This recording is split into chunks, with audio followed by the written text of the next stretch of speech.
Hello everyone. Hey everyone, welcome to another episode of Stewardship in Motion. My name is Diane and I'm excited to be here with you all tonight. Whether you're joining us live or catching replay, thank you for investing a little time into your financial growth and stewardship journey. As many of you know, every week inside Minding Our Business, we talk about practical ways to align our faith with our finances. We believe stewardship isn't about money, but it's about managing everything God has entrusted to us with wisdom and purpose. Tonight, we're doing something a little different. Instead of our normal teaching format, we're hosting a mid-year QA and community conversation. We're officially halfway through the year, which makes this perfect time to pause, reflect, celebrate some wins, and identify the areas where we still want to grow during the second half of the year. Before Coach Lionel join us, I'd like to everyone to jump into the chat and answer tonight's kick-off question. As we reach the halfway point of the year, what's one financial win you're celebrating and one financial challenges you're still working to overcome? I'll give everyone a minute to think about that and start dropping your answer in the comments. Remember, this is a judgment free zone. We're here to learn from each other and encourage one another. No matter where you are in financial journey, progress is worth celebrating.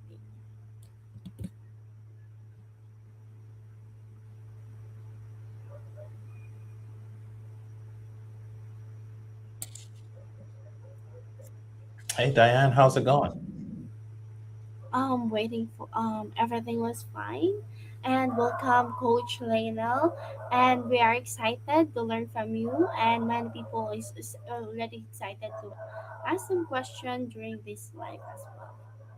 Awesome, awesome. Well, I'm here for all of you. Thank you again for joining us on Wednesday night for the Stewardship in Motion series. Like Diane said, we come live to you 6 p.m. Eastern Standard Time every single Wednesday. Again, we're here to talk about financial stewardship. We're really trying to get into more of the nuts and bolts of how we can serve you. We have a lot of instruction and value for you as far as templates and lessons around building your spending plan, automating your accounts, reducing overdraft fees. We know that a lot of people make good money. There's a lot of six-figure earners out there, but they still feel trapped and they still feel like their money isn't enough. And so we are trying to help you implement systems so that you can actually see some of that money that you work so hard for. So, like Diane said, this is our topic for today. Usually, I come with some sort of lesson and I just sort of narrate that lesson to you, and I go over my various points that I've studied throughout the week and I'm sharing with you from scripture. But this week, we thought we would engage you a little bit more, hear from all of you, and if you would just go in the chat, like Diane said, and drop a question for us, or maybe respond to that initial question that we popped in there. What are some of the wins that you have so far? It's second week of June. It's the 25th week of the year. So we're almost halfway through it. Now is a good time to stop, reflect on what you've been doing, and then jump into a plan for the rest of the year. And I'm seeing a question already here. Thank you, Descript Creatives, for popping in. So your question is, how can let me read that. I'm having a little issue. All right. What advice would you give someone just starting their financial journey? Great question. I actually recorded some content a little earlier today. So over the next couple weeks, we'll be putting out some content about how to manage budgets at specific increments. So we're going to jump in from low to the high end. I personally have managed my own household budget when I was just making about $50,000 a year and just starting my journey and starting my family, all the way up to when we had a combined income of over $400,000 a year. So I could tell you a lot about the systems I implemented and how that worked. So getting back to your question, what advice would I give someone starting out their financial journey? The best advice is going to be a couple tiers. And it's all stuff we teach within the Minding Our Business Academy. So, first of all, I would say um, try your best to reduce your housing expenses. For most people, I'm not sure if you're here in the United States or you're international. We have people from all over that follow us and engage with us on social media. Here in the States, your housing costs can be anywhere from 35 to up to 60% of your income. So I would say find whatever creative way to reduce your household expenses, whether that's taking on roommates, uh, if you own your own property, sharing pad split is a brand, a company out there where you can do what they call midterm rentals, actually rent rooms. So taking on roommates.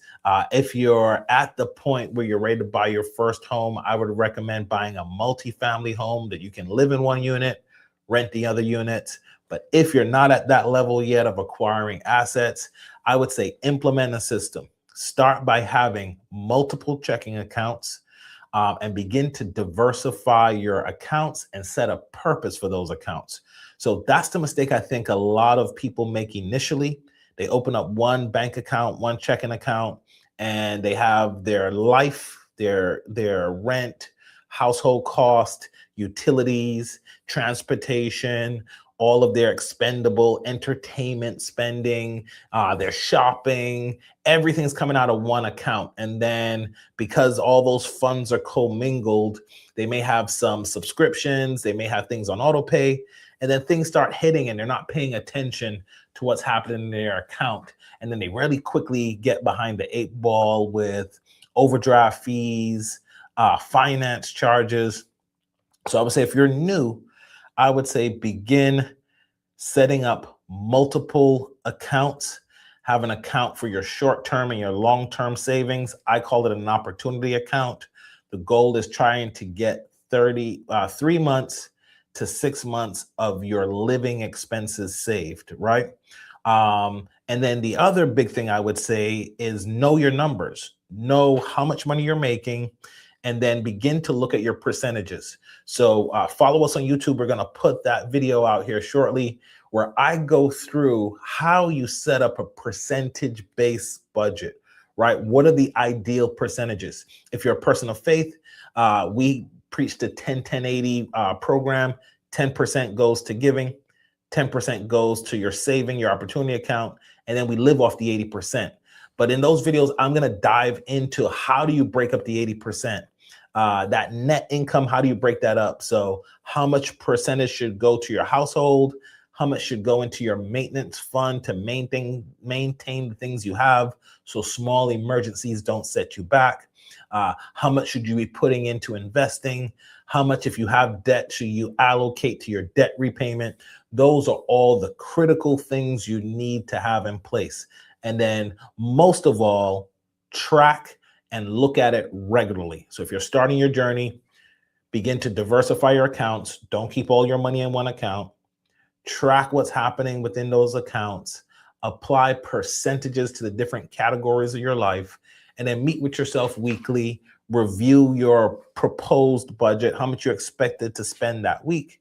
And if you went over or under, make some adjustments, and then begin getting that habit in place. All of this stuff is really about creating a system and a habit that you can maintain.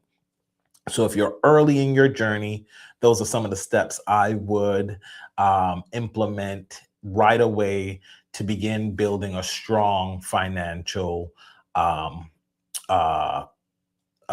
basis or foundation.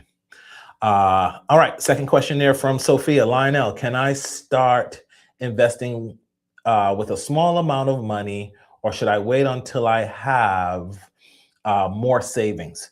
Uh, Great question. This is really a comfort level, and it depends on what you want to invest in. If you're talking about investing in paper assets, the stock market, then I would say start right away and use and implement a system called dollar cost averaging. So, again, going back to the previous question, know what your percentage is. I would start out somewhere between 3 and 6% if you're new to investing and you don't make a lot of money. If your employer has matching funds, you want to find out what that threshold is. For most employers, it's between 3 and 6%. So if you're putting in 3%, they're matching the 3, it's really 6% getting invested. If they go as high as 6, put the full 6 in, and they're matching the 6, and then you have 12% of that income being invested. So start with that amount.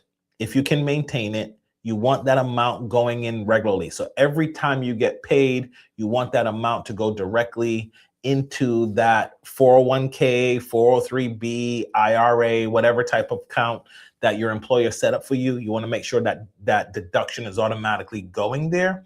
And then you can get on the wheel of compounding the money very quickly.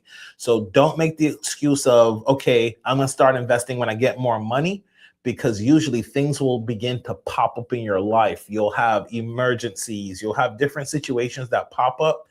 And most people, when they put that off to some sort of threshold, when I get 30,000, when I get 10,000, when I get whatever that magic number is, it usually takes them a lot longer to get to that number just because life happens. So I would say don't wait until you have a specific amount of savings. Start dollar cost averaging today. But then I would also say take a hybrid approach. Start the dollar cost averaging, get those matching funds from your employer, but then also set up your opportunity fund. Start saving towards that 3 to 6 months of your expenses. And then, like I often teach, you've probably heard it before, once you get to 6 months, that's a lot of money you have saved up. Then find an asset to dump that into. Make sure the asset is cash producing. Don't put it in something that's speculation.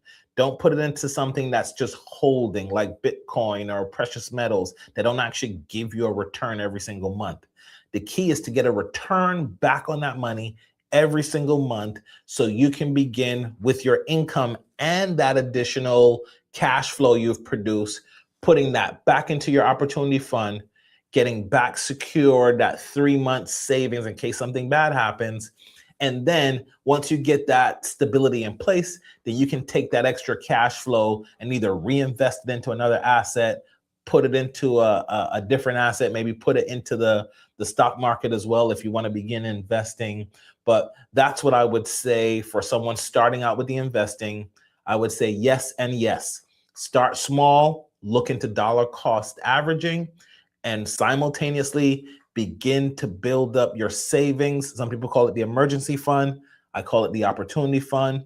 When you get to 6 months of your expenses, then you have that lump sum you were talking about. Deploy that into an asset that will actually kick out some cash every single month. I hope that's helpful for you, Sophia. I appreciate you. John Burt, what's up? What practical steps can I take when financial stress is affecting my peace of mind? I completely understand that, my brother. I've been there. We all have been there. Don't think that this is a one-time occurrence.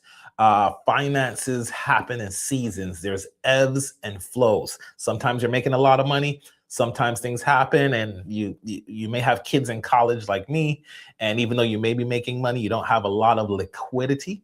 So let me get back to your question. What practical steps can you take when financial stress is affecting your peace of mind? So first, I'm going to go spiritual on you. Hopefully you're a person of faith. If not, stay in contact with us. I'll share some information. Hopefully we can share our faith with you. But if you are a person of faith, I would say first, trust in the Lord. Stay in your Bible.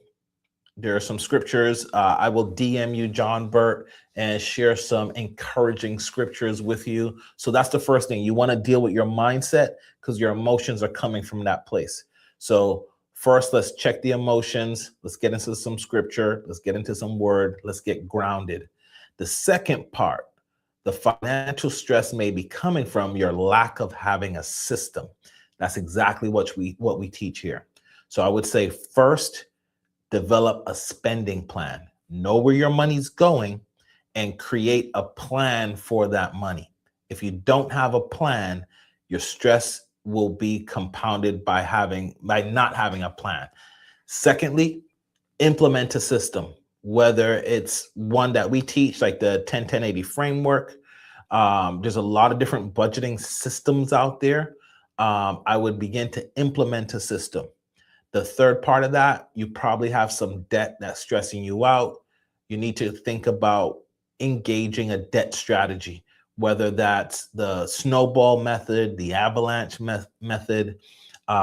You want to begin hacking away at that debt using some sort of system.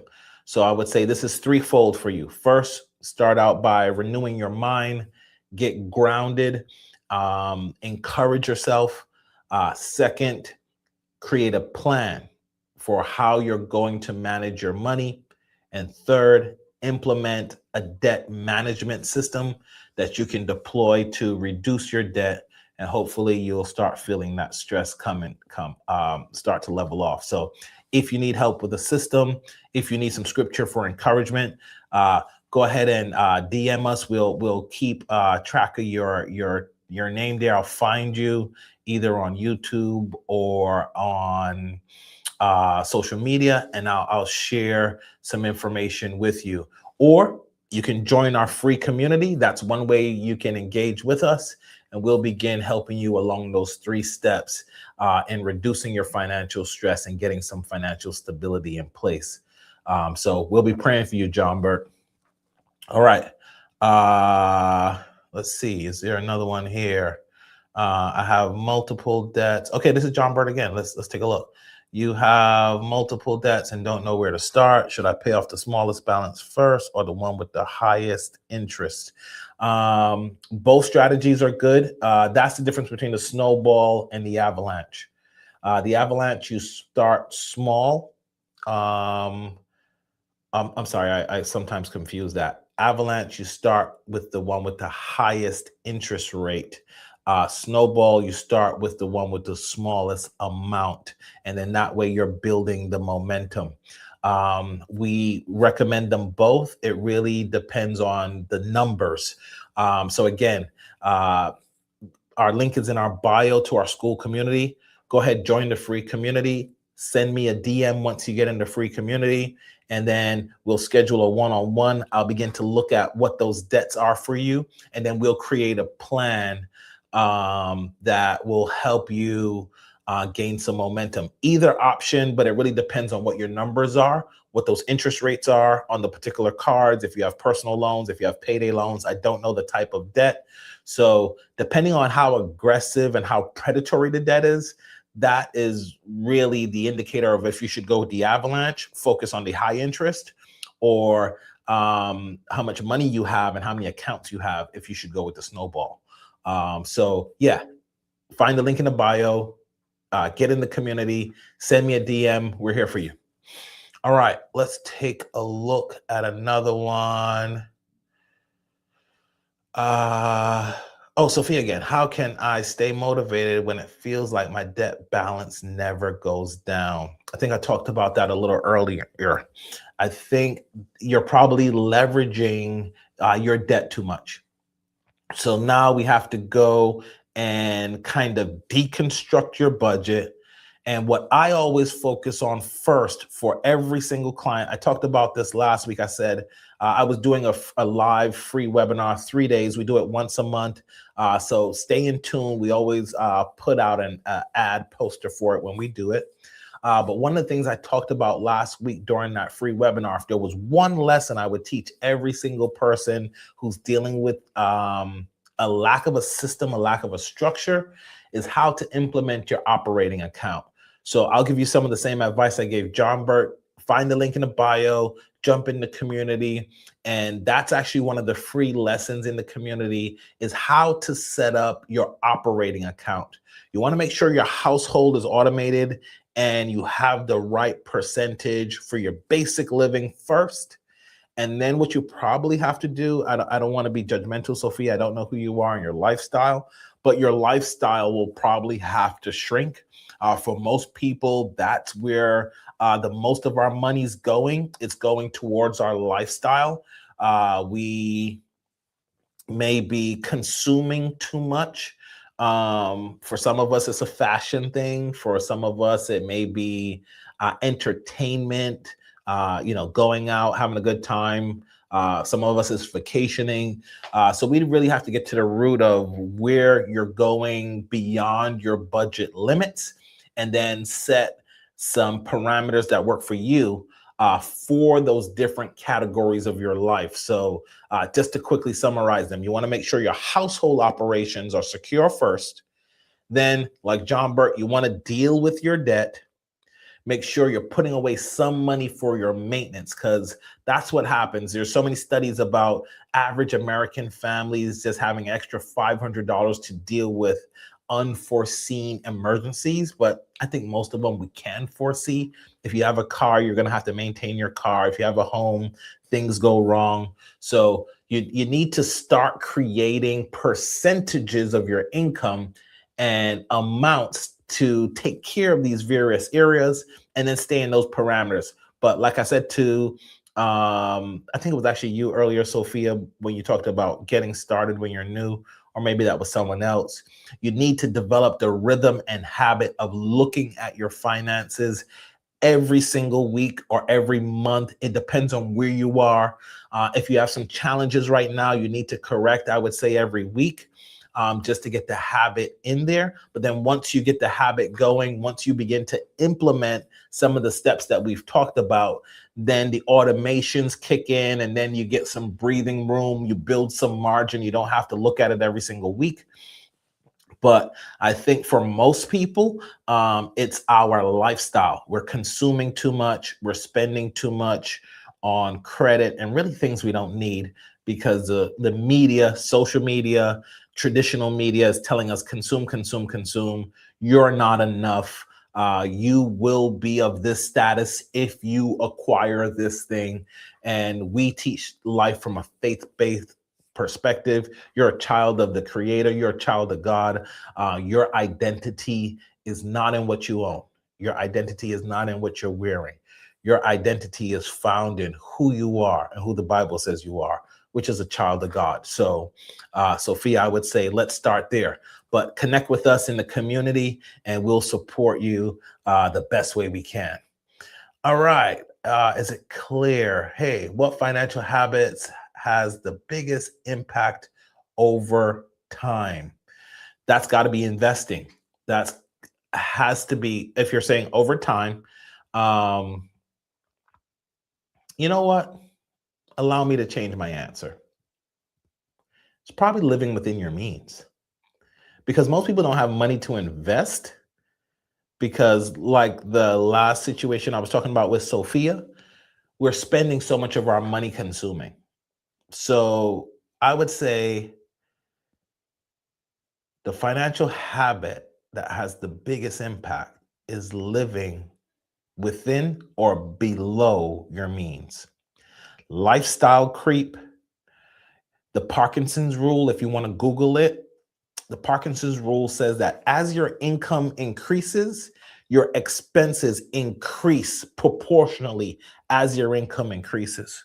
For me, one of the most profound things that helped me on my journey, I talked about in the beginning, I had a family of 6. I was the only one working. My wife was in a PhD program.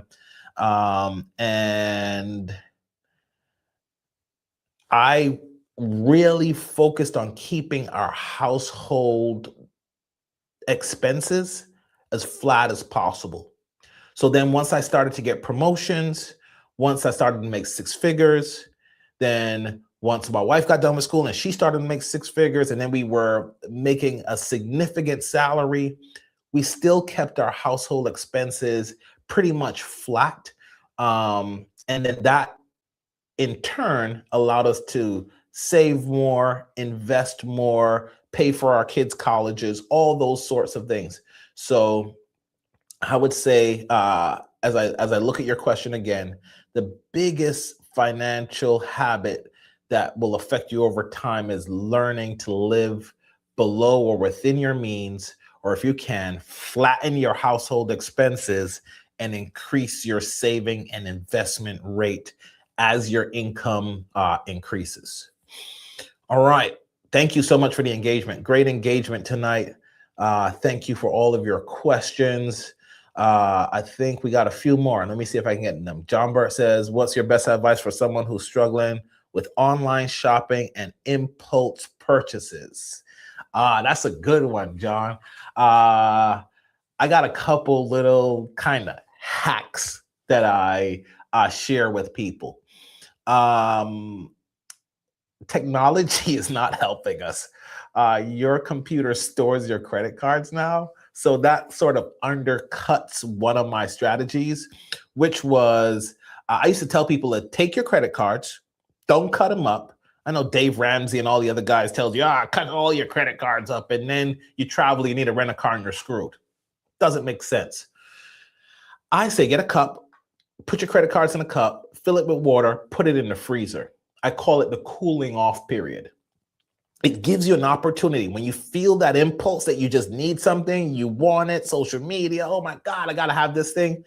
That card is sort of frozen, if you will. And then the couple hours that it will take that card to melt so you can get out and get the numbers off of it is usually enough time for your rational mind to take over and say, hey, this is not something we need right now. Let's take a look at our budget. And in the meantime, look at your budget, look at your spending plan, and that should convince you that it's not the right thing to do to follow that impulse. Secondly, I have to say, like in the book Atomic Habits, it's hard to just stop something without having a replacement behavior. So I would say, start re-engaging with nature, man. I know we spend a lot of time on these devices and our computers. I'm leveraging it now to talk to all of you. But I think a big thing we don't do anymore, we don't disconnect. So I think that's a big thing. Whether, people talk about taking a social media fast. Those are things that you have to begin to just put the horse blinders on, because you're bombarded on social media, you're bombarded in traditional media, TV, you're bombarded on the radio, buy now, sale, all of these things. You really have to begin to get yourself out of the consumption culture. And really, there's no way around it but disconnecting some of the channels that we tap into. And those channels are psychologically designed to create that impulse, to create that feeling, John Burt. So I would say focus on that. Focus on disconnecting wherever you can. Thank you, Diane, for dropping our YouTube link in bio there for us. I see another question here. I'll take a couple more of these. There's quite a few. I'll try to answer as many as I can before we disconnect. We usually like to go live for a half hour, but since there's such great engagement, I'll stay on with all of you. I appreciate you for engaging with us on this Wednesday night. Office Trainees Bright Light says, is it okay to enjoy some of my extra money, or should I put it all towards financial goals? Great question. Within the system that I teach, I call it the lifestyle account. You should have some money that is designed for your lifestyle, right? My daughter's big into self-care. So she's going to get candles, and she's going to go to the nail shop and do all the, get the lotions and potions, as I call them. She gets me good stuff too, because I got bad eye bags, right? So I'm not knocking it. She gets me some cool things. But whatever you want to do to maintain that well-being, whether it's vacationing, eating out, entertaining others, shopping. I'm a big outdoorsy guy. I like going camping and fishing and hiking and all those things. Those are low cost things. Exercising outdoors. I do that with a group of men 3 times a week. But I would say you have to allocate some funds to your lifestyle. And it just helps for your overall well being, particularly here in our household. We do movie night on Friday nights, and that's our takeout night. We get takeout, we get a movie, and we hang out here. I'm blessed enough to have a home theater, so we could do it here. I don't have to go out and spend $20 a ticket, but of course, it costs me an investment to build it here. But whatever it is for you, I would say set a parameter, set a dollar amount, set a percentage of your income, and stick to that. Don't every Friday. Macy's has a 1 day sale every single week. Don't fall for that, right? Amazon has their Prime Day 3-4 times a year now. I remember it used to be 1 day right before Black Friday or right after Black Friday. Now it's like July and then Easter, and then it's on and on and on. So don't get caught up in that culture. Stick to your percentage, stick to whatever parameter you set for yourself, and enjoy it. And then if there's some months that you want to skip and then you want to invest that in the newest IPO or whatever is coming out, if that gives you some sort of gratification as well, do that. But yeah, find a percentage of your money that is lifestyle oriented and enjoy that money and stick to it. But don't allow that lifestyle to be the first priority before your household, before your savings, before you're investing. In my priority structure, lifestyle is fifth. Lifestyle is fifth. Giving is first, saving is second, household is third, maintenance is fourth, lifestyle is fifth, and then debt and investing is 6 and 7. Those are the priorities I stick to. I encourage you to develop your own priority decision tree, if you will, that you'll follow when your finances come in. How do I stay positive when my financial goals seem so far away? Man, Shanti, that's for all of us. Whether you have $1 million net worth or you have just a couple $100 in the bank, staying positive. There's always someone with more than you. So how do you stay positive? Gratitude. Gratitude. I'm going to bring it back to the word here. When I was young, I grew up, I'm first generation American. My family's all from Barbados, little island in the Caribbean. So I remember going to church as a kid. It was a traditional Caribbean community, the church. Many of the people in that church all went to the same church in Barbados and they migrated over. But they used to sing a song called Count Your Blessings. And the song, I won't sing it for you, I'm a bad singer. But they used to say, name them one by one and then see what the Lord has done for you. That always encourages me when I'm not feeling like I'm where I should be. I'm not far enough along my stewardship, my wealth building, my growth, my financial journey, whatever title you want to put on it. It really comes back to gratitude, being grateful for what you do have. And sometimes it's the non-financial things. Sometimes it's just waking up saying, Lord, thank you that my arms are working. Thank you that I have a clear mind. Thank you that I do have a job. I do have a source of income. Thank you that I have a home to live in and I have a bathroom I can use indoors. Sometimes when we just scale that down, Tony Robbins talks about that. He says he does that every morning. He finds 3 things every morning just to meditate and be grateful for. And if they're non-financial, that helps. If they are financial, that will help you to refocus your mind for actually how blessed you are. I think most of us think on a national level. If you're here in the States or you're abroad, you might only think about your country, where you are, and the economic tier there. But I challenge people to think globally. Look at yourself globally at where you are, and I think you'll find that you're tremendously blessed. So that's what I do to maintain a positive financial mindset, even when my goals seem like they're so far away. Like I want 100 doors of real estate. Now I only have five, and sometimes that's discouraging. But then, people come along and say, "Well, Lionel, how'd you get the five? I don't even have one." And then I'm grateful that I even have the five, right? So that's what I would say to anyone struggling um, mentally about that. Thank you, office trainee. Thank you for that. Thank you. Thank you. I appreciate you all, Sophia. Thank you. Um, um, Chaldean Kitchen. Thank you. Thank you. Um, I appreciate your response and reminding me that progress takes time to stay focused on my goals. Yeah. Remember, is it Shanti? Yes.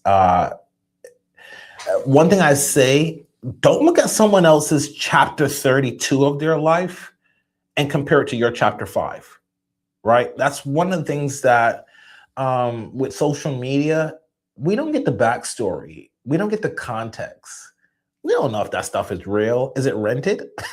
Right? So a lot of times we see the stuff on social media and we assume, my gosh, this person, they got a stack of money using it like a phone and they got this luxury car in the background.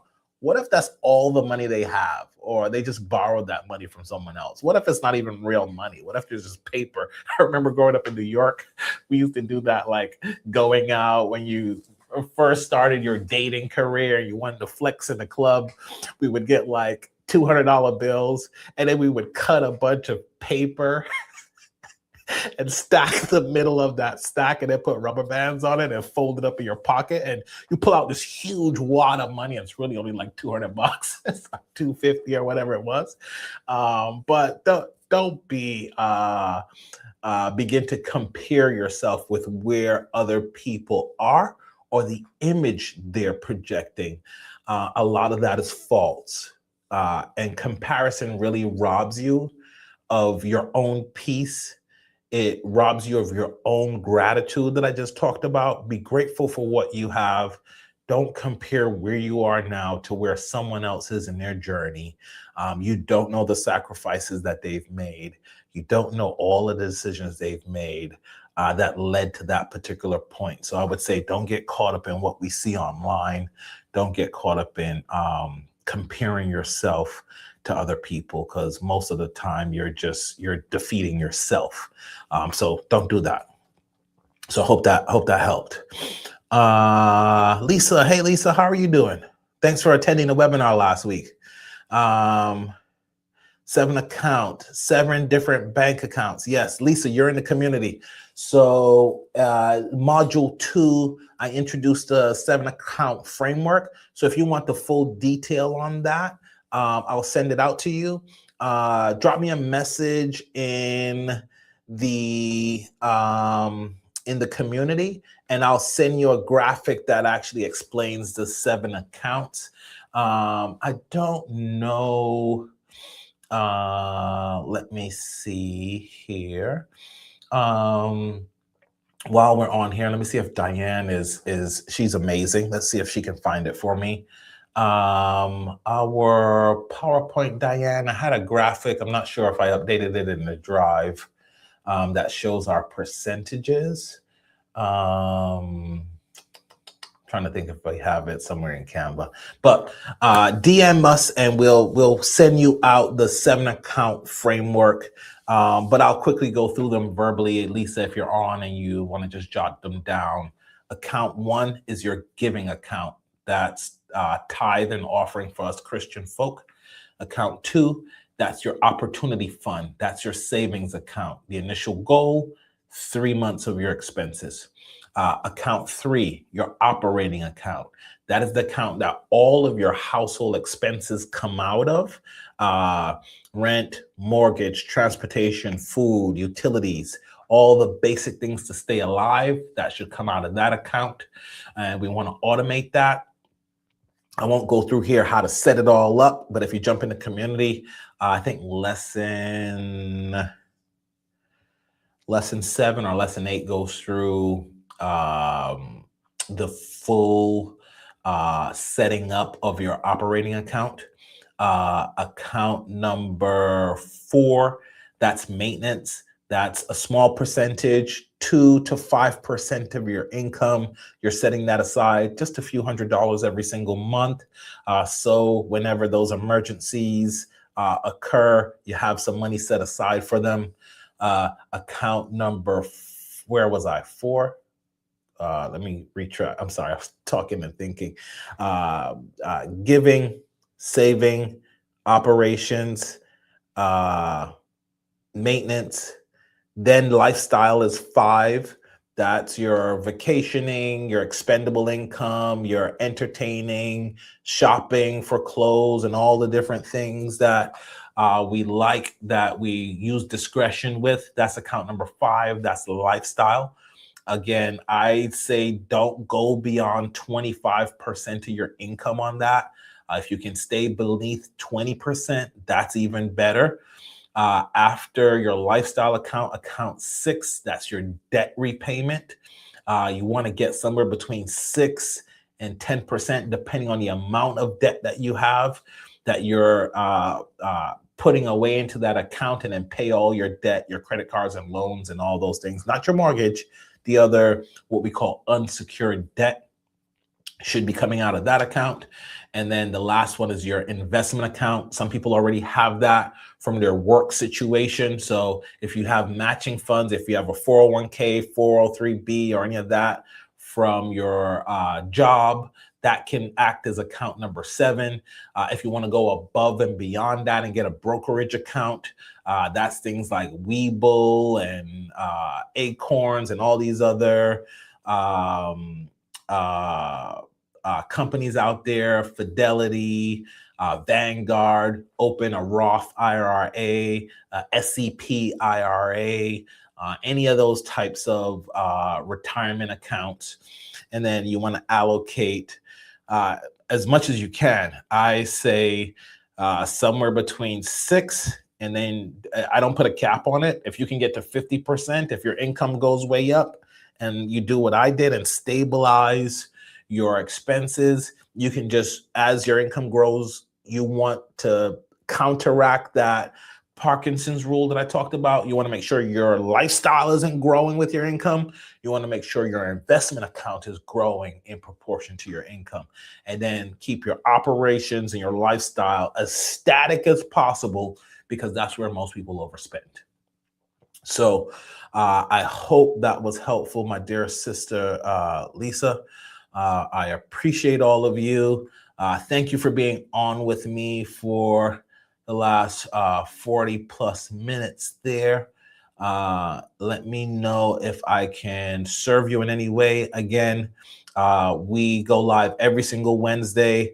I will do more of these Q&As because we had some great engagement here, some great questions. So you guys are making me think maybe I should do one of these every single month. I'll pray on that, and then we'll make some adjustments accordingly. Diane, do you have anything for us? Do you want to pop back on? Any questions, final comments? Again, we go live every Wednesday, 6 p.m. We usually come to you with a topic. If you want to join the free community, link is in the bio. There it is. Thank you, Diane. We're on the school platform. Minding our business is our school. Jump in, say hi when you join, send me a message. Let's schedule some time. I'll offer free analysis and audits for anyone who joins the community. So let's do it. Let's get our finances in order, and let's align our faith with our finances. Any final thoughts, Diane? All good. Thanks for joining us today, guys. All right. Well, thank you. And as usual, take care. Go out, mind your business. Thanks for joining us at the MOB Academy. Now stop scrolling and go mind your business.